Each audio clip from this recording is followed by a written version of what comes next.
வெற்றிவேல் முருகனுக்கு அரகரோகரா. அன்புசால் மெய்யன்பர்களே, பக்த கோடிகளே, நம்முடைய பரந்த உலகில் தமிழ் கடவுள் என்று பெயர் பெற்று அனைவருக்கும் அருள்பாலித்து வரும் முருகப்பெருமானுடைய அறுபடை வீடுகளில் ஒன்றான திருச்செந்தூர் முருகனை நம்முடைய இந்தோனேஷியா தேசத்தில் ஜகர்தா என்றொரு நகரத்தில் இங்கே மிகப்பெரிய ஆலயமாக அமைத்து சிறப்பாக அழகுற திருப்பணிகள் செய்யப்பட்டு ஆலயங்கள் நிறுவப்பட்டு பக்தர்களால் தற்பொழுது வழிபாடு செய்யப்பட்டு வருகிறது.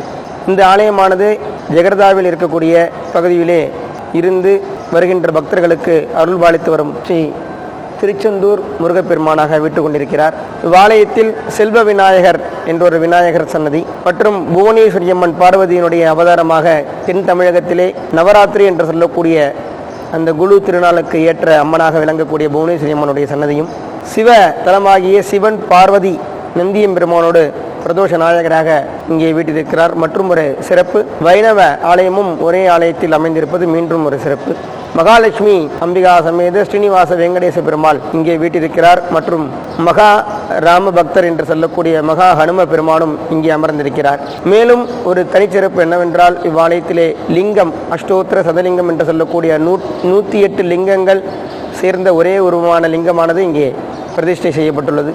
முருகனுடைய மகாபக்தர் என்று சொல்லக்கூடிய சிறந்த பக்தராக விளங்கக்கூடிய இடும்பனுடைய சன்னதியும் அகத்தியருடைய சன்னதியும் இங்கே இருப்பது ஒரு சிறப்பான முக்கியமான ஒரு விஷயமா. நம்முடைய ஜெகர்தா முருகன் ஆலயத்திலே பல நாடுகளிலிருந்து வருகை புரிந்து முருகனை தரிசனம் செய்து அருள் பெற்று வருகின்றனர். இந்த காணொலியை கண்டு கொண்டிருக்கின்ற அத்துணை பக்தர்களும் ஸ்ரீ திருச்செந்தூர் முருகன் என்று அழைக்கப்படுகின்ற ஜெகர்தா முருகன் ஆலயத்திற்கு வருகை புரிந்து எல்லாமல்ல முருகப்பெருமானுடைய பரிபூர்ண இறையொருளை பெறுமாறு அன்போடு கேட்டுக்கொள்கிறோம். மேலும் இவ்வாலயத்தில் மிக மிக சிறப்பான அரிதான ஒரு விஷயம், இந்தோனேஷியா தேசத்திலேயே எங்கும் கண்டிராத ஒரு அற்புதமான வடிவத்தில் நவக்கிரகங்கள் பத்தினி சமேதராய் ஒவ்வொரு நவக்கிரகமும் அதனுடைய பத்தினியோடு இங்கே வீட்டில் இருக்கும் அமர்ந்த கோலத்தில் வாகனத்தோடு, அது ஒரு முக்கியமான சிறப்பாகும். பக்தர்கள் வருகின்ற பக்தர்கள் அவர்களுடைய பிரார்த்தனைக்கு ஏற்ப செவ்வாய்க்கிழமை அங்காரகனுக்கும், புதன்கிழமை புதர் பகவானுக்கும், வியாழக்கிழமை குரு பகவானுக்கும், வெள்ளிக்கிழமை சுக்கிர பகவானுக்கும், சனிக்கிழமை சனீஸ்வர பகவானுக்கும், ஞாயிற்றுக்கிழமை ராகு கேது சூரிய பகவானுக்கும், திங்கட்கிழமை சந்திர பகவானுக்கும் விளக்கேற்றி வழிபாடு செய்து நவக்கிரக தோஷங்கள் நீங்க பெற்று வருகிறார்கள் என்பது கண்கூடான நாம் காணுகின்ற ஒரு காட்சியாகும். இங்கே வருகின்ற பக்தர்களுக்கு வேண்டும் அத்தனை வரங்களையும் முருகப்பெருமான் வழங்கி கொண்டிருக்கிறார். அனைத்து பக்தர்களும் கலையாத கல்வி, குறையாத வயது, கபடுவாராத நட்பு, கன்றாத வளமை, குன்றாத இளமை, கழு பிணி இல்லாத உடல், சலியாத மனம், அன்பு அகலாத மனை, தவறாத சிந்தானம், தாழாத கீர்த்தி, மாறாத வார்த்தை, தடைகள் வராத கொடை, தொலையாத நிதியம், கோணாத கோல், ஒரு துன்பமில்லாத வாழ்வும் பெறணும்னு முருகன் சார்பாக வேண்டி விரும்பி கேட்டுக்கொள்கிறேன். வெற்றிவேல் முருகனுக்கு அரகரோகரா. இந்த கோவில் தினம்தோறும் காலை 6:30 மணிக்கு நடை திறக்கப்பட்டு மதியம் 12:30 மணி வரை நடை திறந்திருக்கும். மீண்டும் மாலை 4 மணி முதல் இரவு 8 மணி வரை நடை திறக்கப்பட்டிருக்கும். இவ்வாலயத்திலே தினந்தோறும் முருகப்பெருமானுக்கு 4 கால பூஜைகளும் மற்ற தெய்வங்களுக்கு 2 கால பூஜைகளும் நடைபெற்று வருகிறது. இந்தோனேஷியா தேசத்திலேயே ஜெகர்தா நகரத்தில் மிகப்பெரிய ராஜகோபுரம் உடைய ஒரே ஆலயம் இந்த நம்முடைய ஜெகர்தா முருகன் ஆலயமாகும். மிக உயர்ந்தமான ஒரு ராஜகோபுரத்தை அழகுற பெற்றுள்ளது இந்த கோவில்.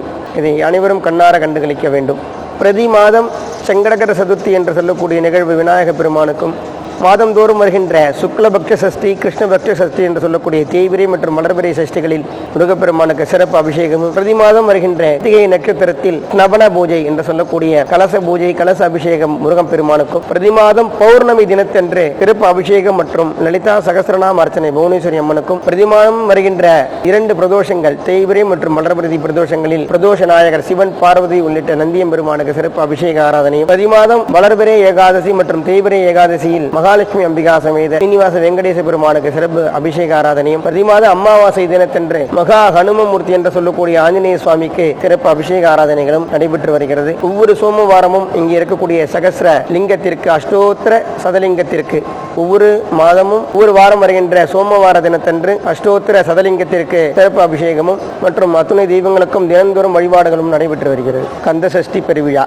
கந்த சஷ்டியிலே 6 நாட்கள் முருகப்பெருமானுக்கு சிறப்பு அபிஷேக யாக ஆராதனை வழிபாடுகள் நடைபெற்று சூர சம்கார நிகழ்வானது நடைபெற உள்ளது. அதனைத் தொடர்ந்து திருக்கல்யாணமும் நடைபெறும்.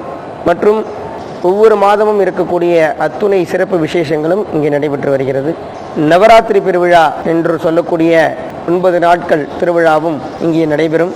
அதனைத் தொடர்ந்து ராமநவமி, கோகுலாஷ்டமி என்று சொல்லக்கூடிய அத்துணை விசேஷமான நாட்கள், வைகுண்ட ஏகாதசி, மார்கழி மாத தனுர் மாத பூஜை என்று சொல்லக்கூடிய பூஜைகள், கார்த்திகை மாதம் வரக்கூடிய தீபத் திருநாள், கார்த்திகை மாதத்திலே வரக்கூடிய சோமவாரத்திற்குள்ள விசேஷங்கள், ஐப்பசி மாத அன்னாபிஷேகம், மாசி மகம், பங்குனி உத்திரம், தைப்பூசம், சித்ரா பௌர்ணமி, வைகாசி விசாகம், ஆணி திருமஞ்சனம் என்று சொல்லக்கூடிய அத்துணை மாத நிகழ்வுகளும் இங்கே நடைபெற்று வருகிறது. அனைவரும் வருக, இறையொருள் பெறுக. வேலுண்டு வினையில்லை, மயிலுண்டு பயமில்லை, புகனுண்டு குறைவில்லை மனமே, கந்தனுண்டு கவலை இல்லை மனமே, வெற்றிவேல் முருகனுக்கு அரோகரா.